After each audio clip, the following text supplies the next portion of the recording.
Hello दोस्तों, बहुत बहुत स्वागत, अभिनंदन एक बार फिर से RDXGS गुरु में। दोस्तों, हम जो है घटना चक्र पढ़ रहे हैं, आई दृष्टि हैं करंट अफेयर्स के लिए। उसमें कल हमने कंप्लीट कर लिया था यहाँ तक पूरा। आज पढ़ेंगे कहाँ से, नई शुरुआत होगी कहाँ से। तो चलो शुरू करते हैं। ब्लू फ्लैग प्रमाण पत्र यहाँ शुरू करेंगे, ठीक है। ब्लू फ्लैग प्रमाण पत्र, तो चलो शुरू करते हैं। पर्यावरण, वन और जलवायु मंत्रालय द्वारा जारी विज्ञप्ति के अनुसार 2 भारतीय समुद्री तटों को, कौन कौन से हैं, एक तो है थुंडी और कौन सा है, कदमत। थुंडी और कदमत दोनों लक्षद्वीप के तट हैं। इनको ब्लू फ्लैग सर्टिफिकेट अभी दिया गया है, ठीक है। किसको, थुंडी और कदमत, याद रखना, दोनों ही लक्षद्वीप के तट हैं। अच्छा, इंपॉर्टेंट क्या है बताऊंगा। 12 समुद्री तटों को अब तक ब्लू फ्लैग सर्टिफिकेट इंडिया में दिया जा चुका है। टोटल कितने हो गए, 12 को दिया जा चुका है। अच्छा, 12 ये प्रमाणन वाले भारतीय समुद्री तट कौन कौन से, देखो। शिवराजपुर गुजरात है ना, ये देख लो। घोघला दादरा नगर हवेली में हो गया। पदुबिद्री कर्नाटक में हो गया, एक पर नज़र मार लेना बस। कासरकोड कर्नाटक, कप्पड़ केरल, कोवलम तमिलनाडु, ईडन पुदुचेरी, रुसिकोंडा आंध्र प्रदेश, गोल्डन हो गया उड़ीसा का। राधानगर स्वराजद्वीप अंडमान निकोबार में हो गया। थुंडी अभी लक्षद्वीप वाला हो गया, और कदमत लक्षद्वीप, ठीक है। कदमत तट और थुंडी हैं लेटेस्ट ही। अच्छा, ब्लू फ्लैग कार्यक्रम है क्या।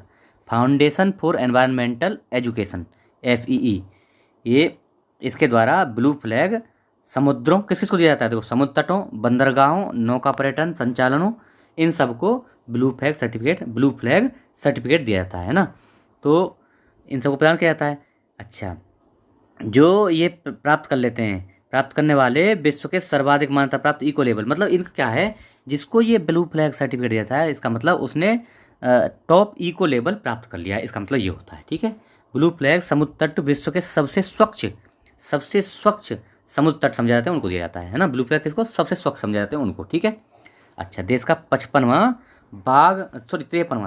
बाघ अभ्यारण्य, तो अक्टूबर 2022 को उत्तर प्रदेश सरकार का कौन सा, उत्तर प्रदेश सरकार द्वारा रानीपुर बाघ अभ्यारण्य को देश का 53वां और यूपी का चौथा जो है बाघ अभ्यारण्य घोषित कर दिया गया है। चित्रकूट जिले में पड़ता है ये, कौन, रानीपुर कहाँ पड़ता है, चित्रकूट जिले में।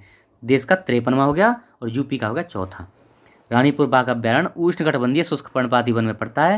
ये क्षेत्र क्या है भैया, इस क्षेत्र में पड़ता है। और कहाँ क्या क्या मिलते हैं, बाघ, तेंदुआ, स्लोथ रीछ, चित्तीदार हिरण, सांभर, चिंकारा, ये सब पाए जाते हैं, ठीक है। एक बार नज़र मार लो ये तो बस। पन्ना टाइगर रिजर्व मध्य प्रदेश और रानीपुर बाघ अभ्यारण्य एक दूसरे के करीब स्थित हैं, ठीक है, इतना इंपॉर्टेंट नहीं है। अच्छा, एक बार नज़र मार लेना, देखो 230 आंतरिक क्षेत्र है, बफर जोन 299, मतलब 300 ही मान लो, लगभग 530 वर्ग किलोमीटर है। देखो 230 300 कितना हो गया, 530, संपूर्ण क्षेत्र हो गया 530 वर्ग किलोमीटर। एक बार मोटा मोटा देख लो, हो सकता है पूछ ही ले, ज़्यादा गहराई से पूछ ले तो एक आधा क्वेश्चन तो बनाता ही ना गहरा भाई। उत्तर प्रदेश में स्थित बाघ अभ्यारण्य 4 हो गए।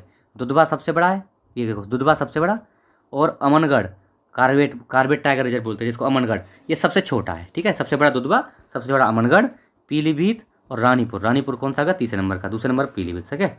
इनको याद रखना, 4 हो गए ना।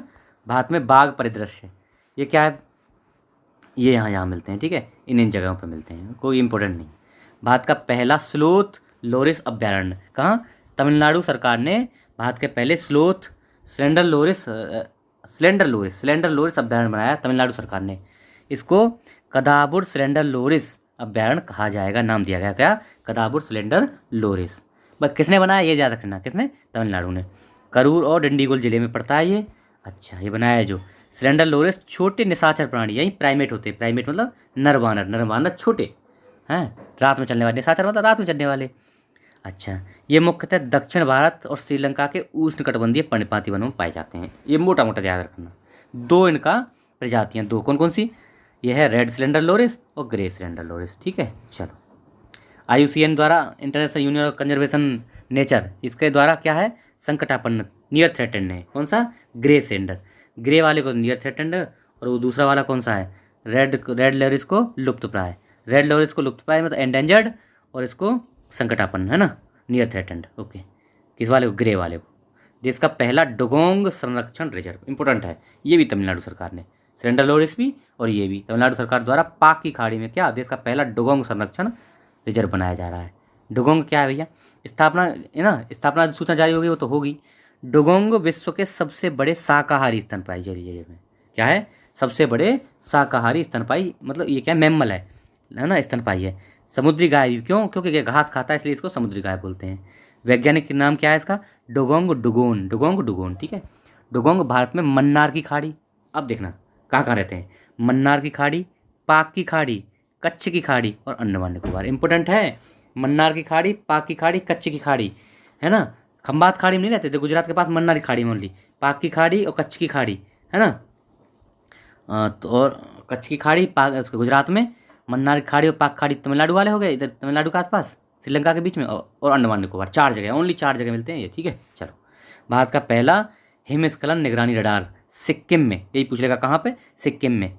भारत के अपनी पहली तरह के हिमस्खलन निगरानी रडार का उद्घाटन किया, कहाँ पे? सिक्किम में किया है, इंपॉर्टेंट है। स्थापना भारतीय थल सेना और रक्षा भू सूचना विज्ञान और अनुसंधान प्रतिष्ठान द्वारा की गई है, ठीक है। अच्छा, हिमस्खलन ट्रिगर होने के 3 सेकंड के अंदर, जैसे ही हिमस्खलन ट्रिगर होगा उसके 3 सेकंड के अंदर ये बता देगा कि हिमस्खलन हो गया है, ठीक है। तराई हाथी अभ्यारण्य, ये क्या है भैया? ये क्या है? यह हाथी अभ्यारण्य उत्तर प्रदेश में स्थापित होगा, इंपॉर्टेंट है। तराई हाथी अभ्यारण्य उत्तर प्रदेश में, यह देश का 33वां अभ्यारण्य और उत्तर प्रदेश का दूसरा होगा, दूसरा। पहला कौन सा भी बताऊंगा मैं, 33वां हो गया, ठीक है। यह हाथी अभ्यारण्य उत्तर प्रदेश के 4 जिलों, किसमें? लखीमपुर खीरी, बहराइच, पीलीभीत, शाहजहाँपुर। इंपॉर्टेंट है, चारों डिस्ट्रिक्ट। कहाँ कहाँ? लखीमपुर खीरी, बहराइच, पीलीभीत और शाहजहाँपुर, इस चारों डिस्ट्रिक्ट में ये जो है विस्तृत होगा, इंपॉर्टेंट, मोस्ट इंपॉर्टेंट है। फिर देखो, लखीमपुर खीरी, बहराइच, पीलीभीत और शाहजहाँपुर, इन 4 डिस्ट्रिक्टों में ये फैला हुआ होगा, ओके। अच्छा, अब देखते हैं, तराई हाथी अभ्यारण्य की स्थापना प्रोजेक्ट एलिफेंट के तहत की जा रही है। इसकी शुरुआत कब हुई थी भाई प्रोजेक्ट एलिफेंट की? 1992 में, है ना। अच्छा, उत्तर प्रदेश हाथी रिजर्व, उत्तर प्रदेश का पहला हाथी अभ्यारण्य, उत्तर प्रदेश हाथी रिजर्व जो है यूपी का पहला हाथी अभ्यारण्य था, और इसकी स्थापना 2009 में की गई थी। उत्तर प्रदेश हाथी रिजर्व, है ना। ये नहीं पूछा जाएगा क्योंकि इसके नाम में आ रहा है, ये इसको पूछ सकता है, तराई हाथी अभ्यारण्य कहाँ बनाया जा रहा है। तो भारत में हाथी अभ्यारण्य देख लो भैया, कितने टोटल कितने हो गए देख लो। मैं यूपी वाला दिखा देता हूँ आपको, कहाँ यूपी वाला, बाकी बार नज़र मारो तो नज़र मार लेना इसमें। ये देखो, यूपी का है ये अभी वाला लेटेस्ट, और यही हो गया, देखो उत्तर प्रदेश का हो गया ये वाला, उत्तर प्रदेश हाथी अभ्यारण्य उत्तर प्रदेश में 2009 में स्थापित हुआ। उसके बाद में हो गया तराई हाथी अभ्यारण्य उत्तर प्रदेश में, ठीक है, 2022 में स्थापित हुआ। टोटल कितने? 33 हो गए हैं, अभी 33 हो गए, ठीक है, टोटल 33 हो गए, ओके। एक 33 हो गए। चलो, अभी देखते हैं मोर, और कोई ज़्यादा देखने की ज़रूरत नहीं है, ऐसे तो बहुत कुछ देखेंगे तो भैया फिर हो ही नहीं पाएगा। अच्छा देखो, 3 हिमालयी पौधे IUCN की लाल सूची में शामिल हो गए। 3 कौन कौन से हैं ये? 3 नाम देख लेना। 3 पादप प्रजातियाँ कौन सी? मीजोट्रोपिस पेलिटा, फ्रिटिलोरिस सिरहोसा और डेक्टा इलोरिजा हतागिरिया, ठीक है। देखो दोबारा नाम देख लो, मीजोट्रोपिस पेलिटा, फ्रिटिलोरिस सिरहोसा, डेट्रा इलोरिजा हतागिरिया, ये जो है 3 पादप हैं, ये जो किसमें शामिल हो गए हैं? ये शामिल हुए हैं IUCN की लाल सूची में, ठीक है। हिमालय के पौधे हैं, इंपॉर्टेंट हैं, याद रख लेना बस। अच्छा, मीजोपोट्रिस पेलिटा जो है सामान्य पटवा बोलते हैं इसको, पटवा, है ना। यह एक सदाबहार झाड़ी है पटवा जो है। अच्छा, इस पौधे को गंभीर रूप से संकट, क्रिटिकली एंडेंजर्ड, इसलिए इंपॉर्टेंट है, इसलिए मैंने इसका नाम लिया कौन सा? मीजोट्रोपिस पेलिटा, पटवा नाम है, और गंभीर रूप से IUCN ने जो है क्रिटिकली एंडेंजर्ड इसको शामिल किया है, ठीक है, ओके भाई, इतना याद रखो। भारत के 75 रामसर स्थल, अभी कितने स्थल हो गए? 75 रामसर स्थल हो गए, है ना, 75 हो गए। अगस्त 2022 में केंद्रीय पर्यावरण और जलवायु मंत्रालय द्वारा जारी विज्ञप्ति के अनुसार 11 नई आर्द्रभूमियाँ जोड़ी गई, जिसके साथ अब इनकी संख्या हो गई है 75, कुल 75 हो गई है, ठीक है। आज़ादी का 75वां वर्ष मना रहे हैं और 75 ही हो गए हैं, ठीक है, ऐसे याद रख सकते हैं।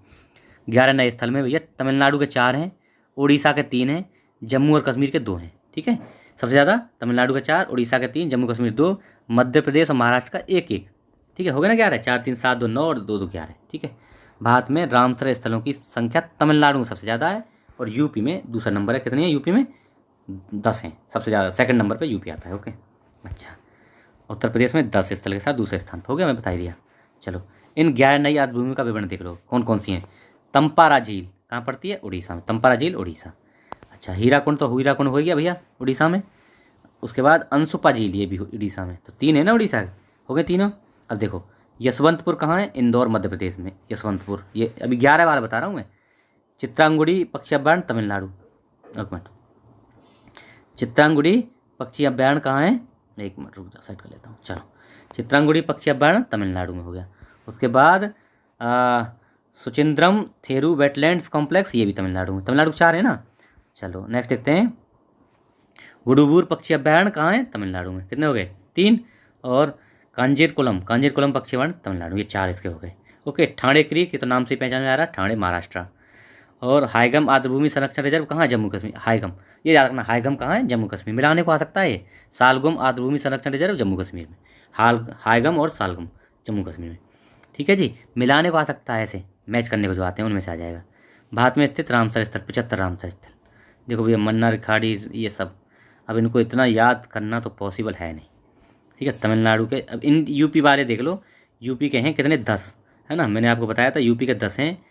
मैं देखो ये हैदरपुर, ये देखो यहाँ से ऊपरी गंगा, हैदरपुर, बखीरा वन्यजीव अभ्यारण्य, समसपुर, पार्वती अर्गा, समान पक्षी अभ्यारण्य, सुर सरोवर, फांडी, नवाबगंज, सरसई नावर, व्यास संरक्षण, हरिके और रोपड़। ये नहीं, यहाँ तक ही हो जाता है हमारा, यहाँ तक हमारा हो गया बस, है ना, सरसई नावर तक। ओके, देखो ये मैंने जो है पूरे जो है ना एनवायरनमेंट इकोलॉजी पढ़ाई है और यूपी स्पेशल पढ़ाया है, उसमें पूरे करवाए हैं। ठीक है, आप उसको देख लेना कि यूपी स्पेशल पूरे कराए हैं मैंने, यूपी वाले बिल्कुल पूरे अच्छे से पढ़ाए हैं। ठीक है, बाकी देखो बहुत कुछ है इसमें पढ़ाने को, तो ऐसे हो नहीं पाएगा। चलो ठीक, चलो आप देख लेना जरूर, इनको नजर मार लेना एक बार। अब देखो अगला देखते हैं, क्या देखते हैं, विश्व की पहली फिशिंग कैट गणना किसने की है? 5 जून 2022 को चिल्का विकास प्राधिकरण ने की है। किसकी सहायता से? एक उड़ीसा स्थित चिल्का झील में कुल 176 फिशिंग कैट हैं। द फिशिंग कैट प्रोजेक्ट के सहयोग से, फिशिंग कैट प्रोजेक्ट के सहयोग से चिल्का विकास प्राधिकरण द्वारा ये जो है गणना की है। 176 टोटल फिशिंग कैट इसमें हैं। ठीक है, ये याद रखना। ओके, अच्छा, उसमें क्या है, यह विश्व में फिशिंग कैट की पहली गणना है जो किसी संरक्षित क्षेत्र में, संरक्षित क्षेत्र के बाहर की गई है फिशिंग कैट की गणना। ठीक है, कितने हैं टोटल? 176 फिशिंग कैट है ना, कहाँ? चिल्का झील में। और भैया चिल्का झील प्राधिकरण ने इसकी शुरुआत की है। ओके, ये याद रखना। ओके, चलो, वैज्ञानिक नाम क्या है इसका? प्रियो नेलुरस विवेरिनस, नाम भी ऐसे है ना, नेलुरस विवेरिनस, ये इसका वैज्ञानिक नाम है। ओके, भारत में यह ज़्यादातर सुंदरवन के मैंग्रोव वन, हिमालय की तलहटी और पश्चिमी घाट में, कहाँ? सुंदरवन में, हिमालय की तलहटी, हिमालय में और पश्चिमी घाट में पाई जाती है ना। IUCN की लाल सूची में क्या है इसका? हुआ है वुल्नरेबल है, यानी सुभेद्य, है ना, वुल्नरेबल कैटेगरी में आती है। IUCN ने इसको वुल्नरेबल में रखा है। ओके, साइट्स के अनुसार अनुच्छेद 4 के परिशिष्ट 2 में, साइट के अनुच्छेद 4 के परिशिष्ट 2 में ये आती है। भारत में फिशिंग कैट को वन्यजीव संरक्षण अधिनियम 1972 के तहत अनुसूची 1 में है, इसलिए इंपोर्टेंट है। फिशिंग कैट 1972 का जो अधिनियम है वन्यजीव अधिनियम, उसकी अनुसूची 1 में है। 2012 में फिशिंग कैट को पश्चिम बंगाल सरकार ने अपना राज्य पशु, पश्चिम बंगाल का राज्य पशु है ये। ठीक है, याद रखना। अच्छा, 2020 में चिल्का विकास प्राधिकरण ने फिशिंग कैट को चिल्का झील का दूत यानी एम्बेसडर, देखो चिल्का झील प्राधिकरण ने, चिल्का विकास प्राधिकरण ने चिल्का झील का दूत यानी एम्बेसडर इसको घोषित किया है किसी फिशिंग कैट को। ठीक है, इसलिए इंपॉर्टेंट है। अब देखो, देश का 52वां अभ्यारण्य कहाँ बना था भैया? राजस्थान में, 2022 में ही बना है ये। रामगढ़ विषधारी अभ्यारण्य कहाँ पड़ता है? राजस्थान में। 52वां राजस्थान में रामगढ़ विषधारी और 53वां अमनगढ़, ये रानीपुर यूपी वाला। राजस्थान में स्थित अभ्यारण्य देख लो, चूँकि राजस्थान लाइट में आ गया है, रणथंभौर, सरिस्का, मुकुंदरा और ये रामगढ़ विषधारी, चौथा हो गया। 4 ही हो गए, यूपी में भी 4 हो गए। सर्वाधिक बाघ अभ्यारण्य कहाँ है? मध्य प्रदेश और महाराष्ट्र में। कितने? 6 हैं, 6 हैं दोनों में। ठीक है, इसलिए इंपॉर्टेंट है। भारत का सबसे, ये इंपॉर्टेंट याद रखना, भारत का सबसे बड़ा बाघ अभ्यारण्य कहाँ है? नागार्जुन सागर श्रीशैलम, कहाँ पड़ता है? आंध्र प्रदेश में। नागार्जुन सागर श्रीशैलम आंध्र प्रदेश में पड़ता है, सबसे बड़ा बाघ अभ्यारण्य। अब देखेंगे रक्षा विज्ञान से संबंधित कुछ महत्वपूर्ण तथ्य। पनडुब्बी रोदीपोत एंड्रोथ, तो देखो पनडुब्बी रोदीपोत एंड्रोथ, INS एंड्रोथ, कोलकाता हुगली में इसका लॉन्च हो गया, जलावतरण हुआ है कोलकाता हुगली में। ठीक है, लक्षद्वीप में एक द्वीप है एंड्रोथ, उसके नाम पे इसका नाम रखा गया है एंड्रोथ। अच्छा, INS Androth. Messrs garden reach ship builders and engineers company द्वारा इसका निर्माण किया गया है। 8 सबमरीन वारफेयर सैलो वाटर परियोजना का ये दूसरा पोत है, दूसरा। ठीक है, चलो इतना ज़्यादा इंपॉर्टेंट नहीं है। पहले anti submarine warfare craft Arnala का जलावतरण 2022 में ही हुआ था चेन्नई में। ठीक है, ज़्यादा इंपॉर्टेंट नहीं है वैसे। INS वागीर, ये इंपॉर्टेंट है। वागीर नौसेना में शामिल हो गया। स्कॉर्पियन पनडुब्बी, स्कॉर्पियन श्रेणी कलबरी श्रेणी में पाँचवीं स्टील्थ पनडुब्बी है ये INS वागीर, 5वीं। मुंबई में भारतीय नौसेना में शामिल हो गई है। कौन सी? INS वागीर। देखो INS वागीर का नामकरण क्या है? हिंद महासागर क्षेत्र में पाई जाने वाली सैंड शार्क, एक शार्क है उसके नाम पर इसका नाम रखा है INS वागीर। इस पनडुब्बी का ध्येय वाक्य क्या है? साहस, शौर्य, समर्पण। साहस, शौर्य, समर्पण। स्कॉर्पियन श्रेणी की पहली पनडुब्बी INS कलवरी थी। कौन सी? कलवरी। 2017 में इसका जलावतरण हुआ था। दूसरी कौन सी थी? खंडेरी। 7 बनाई जा रही टोटल, है ना। कितनी कितनी प्रोजेक्ट है इसमें? 7 का है ना। दूसरी पनडुब्बी खंडेरी थी। तीसरी कौन सी थी? करंज। चतुर्थ पनडुब्बी वेला। चतुर्थ वेला। और पांचवी कौन सी है बताओ?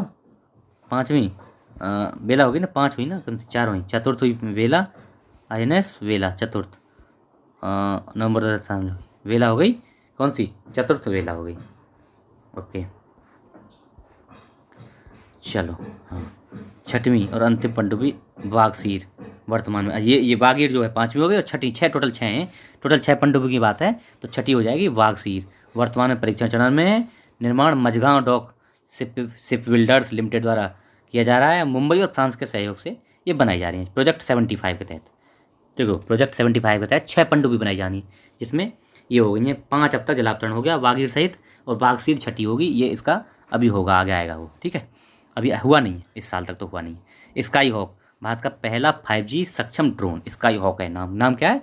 भारत का पहला 5G सक्षम ड्रोन कौन सा? स्काई हॉक, याद रखना। जनवरी 2023 में स्काई हॉक के विकास की घोषणा, इसके विकास की घोषणा किसने की है? स्काई हॉक के विकास की घोषणा करती गई है भैया। विकास स्टार्टअप IG ड्रोन द्वारा किया गया। इसका विकास जो किसने किया? IG ड्रोन कंपनी है, एक स्टार्टअप है। विकास में उड़ीसा के बुर्ला संबलपुर जिला Veer Surendra Sai university of technology के उद्यमियों की भूमिका इसमें रही है, इसके विकास में, ठीक है। ओके। स्काई हॉक एक वीटी ओवल है। इसका मतलब क्या होता है? पारंपरिक रनवे की आवश्यकता के बिना किसी भी क्षेत्र में संचालित किया जा सकता है। कौन? ये स्काई हॉक वीटी ओवल है। ओके। 10 किलोग्राम तक वजन ले जा सकता है, और 5 घंटे तक लगातार उड़ान भर सकता है, 5 घंटे तक, है ना। ये याद रखना। पृथ्वी 2 मिसाइल सफल परीक्षण 2022 में हो गया है। सतह से सतह मार करने वाली होती है, लघु दूरी की बैलिस्टिक मिसाइल है। पृथ्वी 2 चांदीपुर से ही होता है, ज़्यादातर वहीं से होता है, उड़ीसा से। पृथ्वी 2 मिसाइल 27 जनवरी 1996 में पहली बार प्रशिक्षण हुआ था इसका, है ना। पृथ्वी 2 एक स्वदेशी मिसाइल है, सही है। सतह से सतह मार करने वाली है, लघु दूरी की बैलिस्टिक मिसाइल है, ठीक है। इंपॉर्टेंट, छोटा सा है बस। अच्छा, लघु दूरी की बैलिस्टिक मिसाइल की रेंज लगभग 1000 किलोमीटर या उससे कम होती है, इसको बोलते हैं लघु दूरी की बैलिस्टिक मिसाइल। ये हो गया स्टैटिक फैक्ट्स। पृथ्वी 2 क्या है? रेंज कितनी है इसकी? 250 से 350 किलोमीटर है भैया। 5000 से 1000 किलोग्राम तक ये पेलोड ले जा सकती है पृथ्वी 2। ओके। चलो देखते हैं। INS मोरमुगाओ भारतीय नौसेना में शामिल। क्या है भैया ये? INS मोरमुगाओ परियोजना 15B के तहत निर्मित दूसरा युद्धपोत है ना। 15B के तहत निर्मित किए जा रहे 4 पोतों का विवरण देख लो। पहला कौन सा? INS विशाखापट्टनम। ये सब क्या Mazagon dock shipyard building limited द्वारा बनाए जा रहे हैं। तो पहला था विशाखापट्टनम, 21 में लॉन्च हुआ। अभी मोरमुगांव दूसरा हो गया, है ना, दिसंबर 2022 में मोरमुगांव। तीसरा इम्फाल आएगा, चौथा आएगा सूरत, ठीक है। 4 आ रहे हैं प्रोजेक्ट 15B के तहत, है ना। 4 में 2 आ चुके हैं। ओके। प्रचंड देखते हैं क्या है। हल्का लड़ाकू हेलीकॉप्टर। अक्टूबर 2022 को हल्के लड़ाकू हेलीकॉप्टर HCL है, लाइट कॉम्बैक्ट हेलीकॉप्टर बोलते हैं, को औपचारिक रूप से भारतीय वायुसेना में शामिल कर दिया। ये पूछेगा प्रचंड क्या है, ये पूछ लेगा प्रचंड क्या है? हल्का लड़ाकू हेलीकॉप्टर प्रचंड। ओके, बस इतना मिला देना है। चलो देखो अगला देखते हैं क्या है। यह पहला स्वदेशी बहुउद्देशीय लड़ाकू हेलीकॉप्टर है। यह हेलीकॉप्टर दो शक्ति इंजनों द्वारा चालित है, जिसका विकास संयुक्त रूप से किसने? हाल HAL हिंदुस्तान एरोनॉटिक्स लिमिटेड और फ्रांस के सैफ्रान समूह द्वारा किया जा रहा है, ठीक है। इसकी रेंज कितनी? 550 किलोमीटर। अग्नि प्राइम मिसाइल। अग्नि प्राइम का सफल परीक्षण क्या है ये? DRDO ने नई पीढ़ी की क्षमता युक्त मध्यम दूरी की बैलिस्टिक मिसाइल है ये। इसका सफल परीक्षण अग्नि प्राइम, है ना। अग्नि P फॉर प्राइम। अग्नि श्रेणी की सतह से सतह मार करने वाली मिसाइलों की अत्याधुनिक संस्करण है। मारक क्षमता कितनी है? 1000 से 2000 किलोमीटर। अग्नि प्राइम। ओके। रोड या रेल प्लेटफॉर्म से भी लॉन्च किया जा सकता है, तो कहीं से भी, ठीक है। INS तारागिरी। ये क्या है भैया? इसका जलावतरण हो गया है 11 सितंबर 2022 को। प्रोजेक्ट 17A के तहत निर्मित युद्धपोत INS तारागिरी का मुंबई में जलावतरण हो गया। निर्माण किसने किया है? मझगांव डॉक शिपयार्ड, वही करता है ज़्यादातर। चलो अब देखते हैं 17A। प्रोजेक्ट 17A के तहत पोतों की सूची भैया जिनका जलावतरण किया जा रहा है। तो सबसे पहले नीलगिरी हो गया, उदयगिरी, तारागिरी का भी हुआ है, ठीक है। ये 2022 में, ये 22 मई में भी हुआ है, उदयगिरी का भी हुआ है, और दूनागिरी जुलाई 2022 में है ना। इतना इंपॉर्टेंट नहीं है, नॉर्मल देख लो एक बार बस। INS विक्रांत, ये इंपॉर्टेंट है, पहला स्वदेशी विमान वाहक पोत, इंपॉर्टेंट, मोस्ट इंपॉर्टेंट है।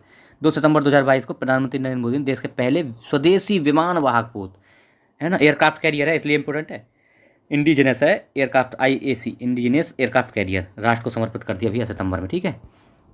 यह प्रथम स्वदेशी विमान वाहक पोत का नाम उसके पहले भारत के विमान वाहक पोत का नाम था उसका INS विक्रांत, जो ब्रिटेन से खरीदा था हमने। हरकुलिस उसका नाम था, और भारतीय नौसेना में शामिल होने के बाद उसका विक्रांत नाम रखा था 1961 में, उसी के नाम पर इसका नाम रखा गया है विक्रांत, INS विक्रांत। ओके, विमान वाहक है, एयरक्राफ्ट कैरियर। इसका निर्माण कोचीन शिपयार्ड लिमिटेड द्वारा किया गया है। किसके द्वारा? कोचीन शिपयार्ड लिमिटेड द्वारा। INS विक्रांत को भारतीय नौसेना में शामिल होने के पश्चात भारत, अमेरिका, UK, फ्रांस, रूस, चीन सहित घरेलू स्तर पर विमान वाहक डिजाइन और निर्माण करने वाली इन देशों के समूह शामिल हो गए। इन लोगों ने अपने घर में जो है डिजाइन और निर्माण किया है किसका? विमान वाहक पोतों का। हमने भी कर दिया, हम इसके लिस्ट में शामिल हो गए। ओके, इस स्टील का उत्पादन मतलब एक क्या है, ये एक अलग स्टील से बनाया है जिसका उत्पादन सेल द्वारा किया गया। सेल यानी steel authority of India limited और DMRL, है ना, इनके द्वारा तैयार किया है भारतीय नौसेना के सहयोग से। इन तीनों के द्वारा, देखो सेल, DMRL और भारतीय नौसेना के सहयोग से स्पेशल स्टील है जिससे बनाया गया, ठीक है। इस पोत का ध्येय वाक्य क्या है? जयेम सम युद्ध स्पर्धा, जयेम सम युद्ध स्पर्धा। इसका मतलब देखो ये है, I defeat those who fight against me, ये मतलब है इसका, ठीक है। जो मेरे सामने आएगा उसे मैं हरा दूंगा। अच्छा, अब देखो अगला देखते हैं। INS विक्रांत अब तक निर्मित सबसे विशाल है, जो इतिहास अब तक समुद्र में जो विशाल सबसे बड़ा भारत निर्मित सबसे बड़ा युद्धपोत है, ठीक है। कौन सा? INS विक्रांत। 18 समुद्री मील की स्पीड से चल सकता है भैया, अधिकतम स्पीड है इसकी। अब देखो INS सिंधु ध्वज सेवा मुक्त, सिंधु ध्वज जुलाई 2022 में सेवा मुक्त हो गया सिंधु ध्वज, है ना। 87 से सेवा दे रहा था। ओके, बस इतना सा। एकमात्र पनडुब्बी थी जिसे प्रधानमंत्री नवाचार के लिए क्या है, CNS रोलिंग ट्रॉफी द्वारा सम्मानित भी किया गया था। कोई ज़रूरत नहीं इसकी।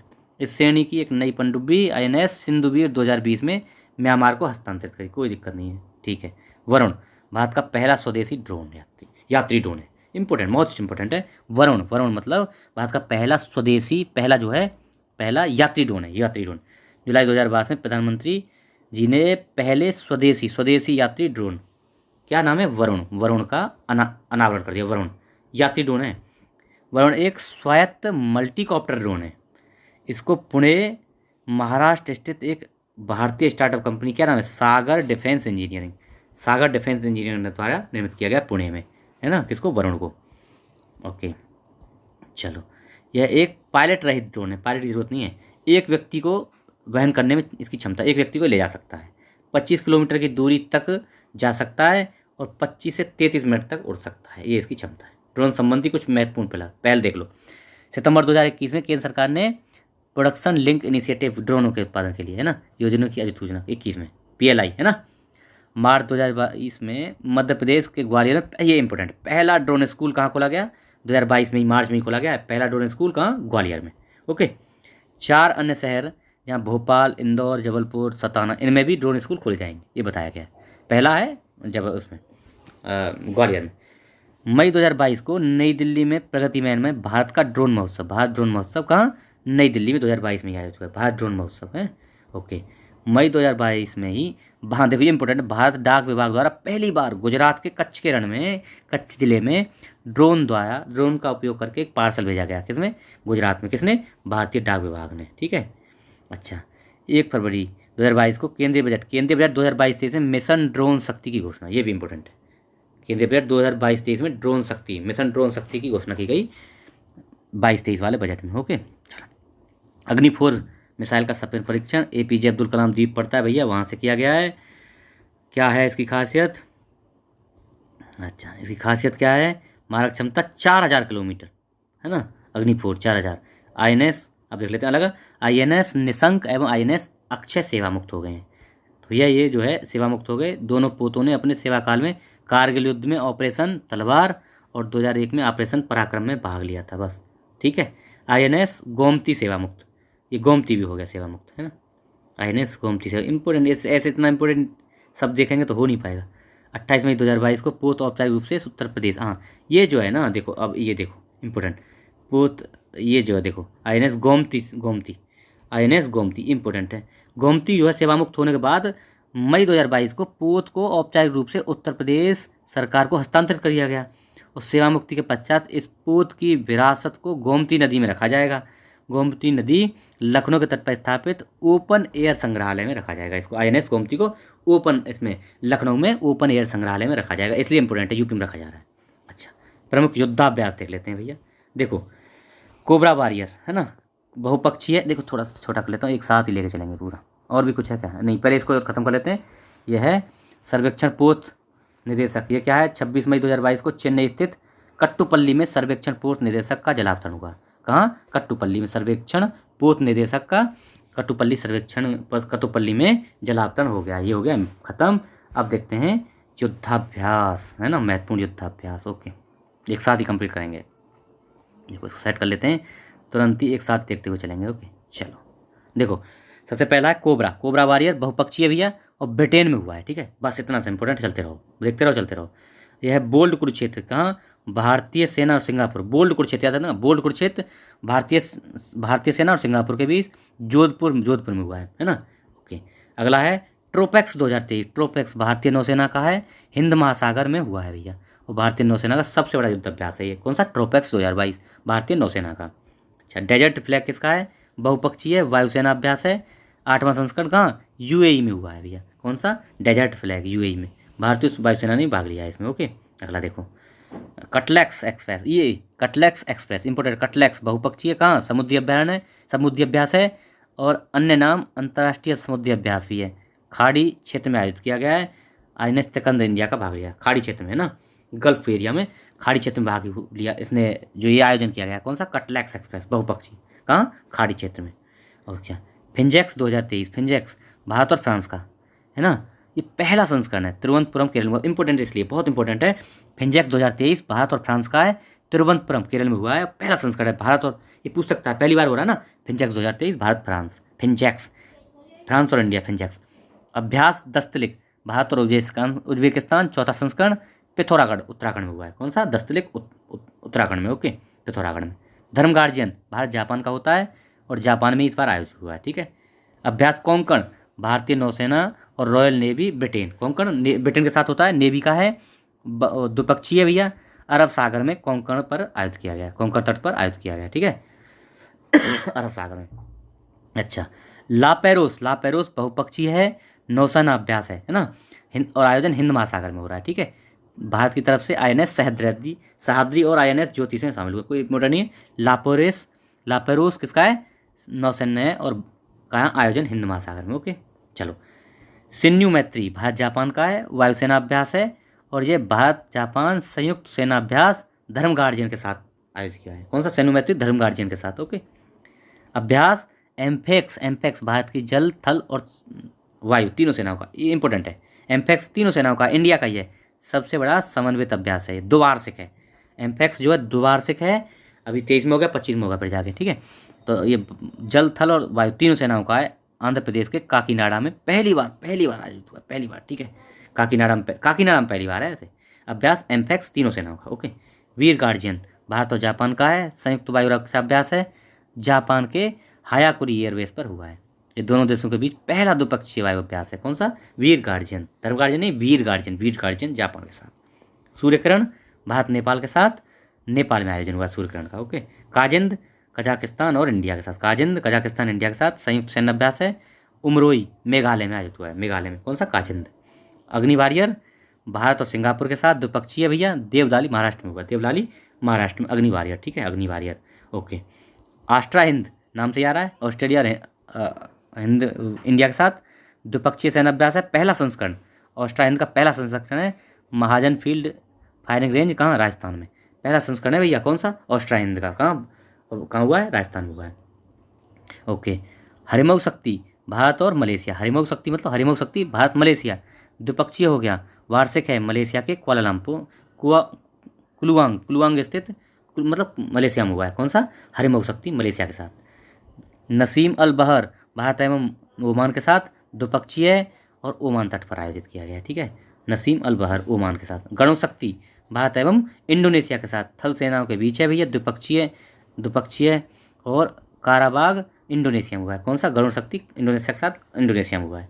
मालाबार बहुराष्ट्रीय भारत जापान ऑस्ट्रेलिया और अमेरिका क्वाड देशों के साथ है ना। समुद्री अभ्यास है, 30वीं वर्षगांठ है।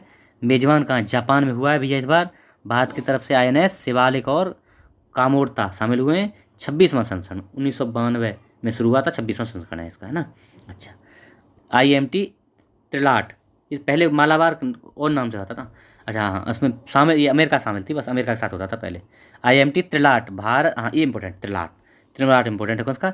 Bharat Mozambique Tanzania, Bharat Mozambique Tanzania और तंजानिया में ही पहला संस्करण है, पहला संस्करण तंजानिया में ही आया हुआ, त्रिपक्षीय है ना। हो गया, भारत मोजाम्बिक तंजानिया में हुआ है, पहली बार हुआ है, ठीक है।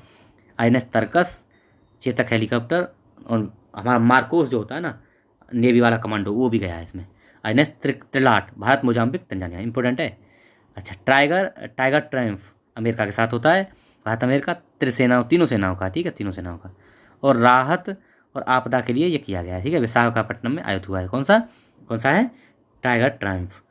सिम्बेक्स भारत और सिंगापुर के बीच नौसेना अभ्यास है, 2 चरणों में होता है। यह पहला चरण तो हुआ विशाखापट्टनम में, दूसरा बंगाली खाड़ी में, ओके। इप्सागार ये कहाँ है? इप्सामार 7 भारत ब्राज़ील और दक्षिण अफ्रीका, इंपॉर्टेंट है।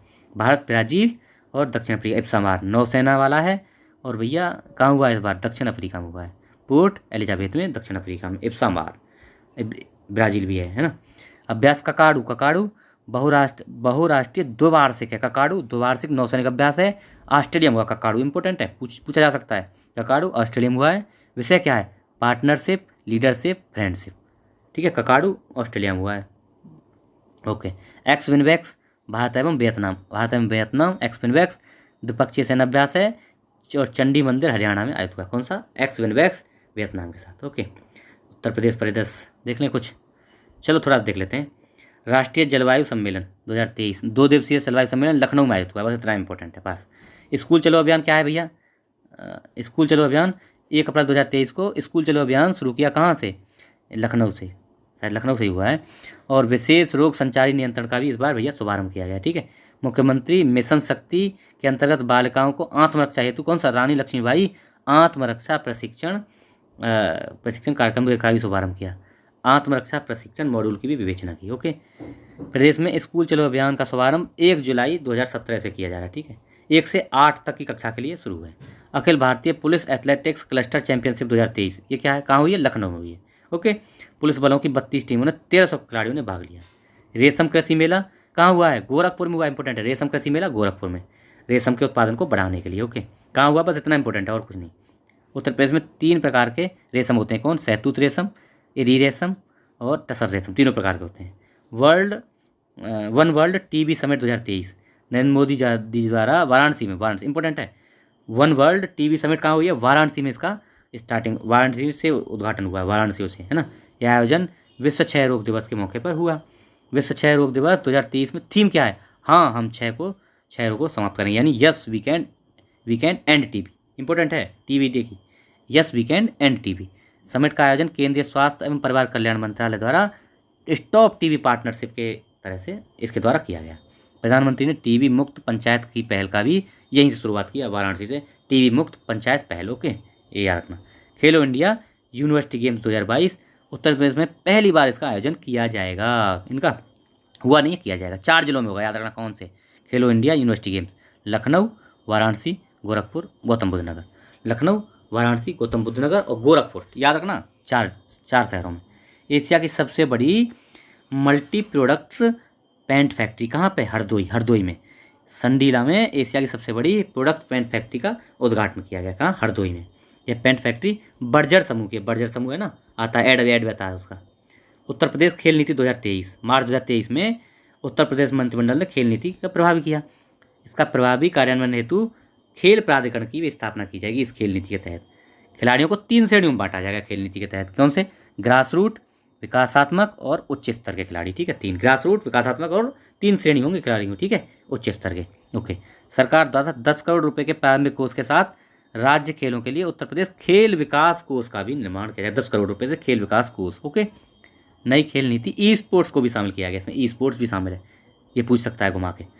अच्छा, अब देखो पर drops more crops micro irrigation कार्यक्रम, ये जो कार्यक्रम है इसका प्रोत्साहन 5 वर्षों के लिए किया जा रहा है, 22-23 से 26-27 तक। अतिरिक्त राज्य सहायता के लिए टॉपअप, मतलब पैसा भी दिया जाएगा, राज्य सहायता भी दी जाएगी इसके लिए ना। ओके, कालिंजर महोत्सव कहाँ होता है? बांदा में होता है भैया, कालिंजर महोत्सव बांदा में। मुख्यमंत्री ने कालिंजर महोत्सव 2023 को राजकीय महोत्सव के रूप में, ये इंपॉर्टेंट है, कालिंजर महोत्सव को राजकीय महोत्सव के रूप में मनाने की मान्यता प्रदान कर दी है। किसने? मुख्यमंत्री साहब ने। इमिलिया कोडर गाँव, ये क्या है? ये बलरामपुर जिले में स्थित थारू आबादी वाला गाँव है। कौन सा? इमिलिया कोडर गाँव। और राज्य का पहला आदिवासी संग्रहालय यहीं बनाया जा रहा है। थारू जनजाति का संग्रहालय कहाँ? इमिलिया गाँव में ही बनाया जा रहा है। कहाँ पे? बलरामपुर डिस्ट्रिक्ट में। इंपॉर्टेंट है ये। BFS global visa application centre, ये क्या है भैया?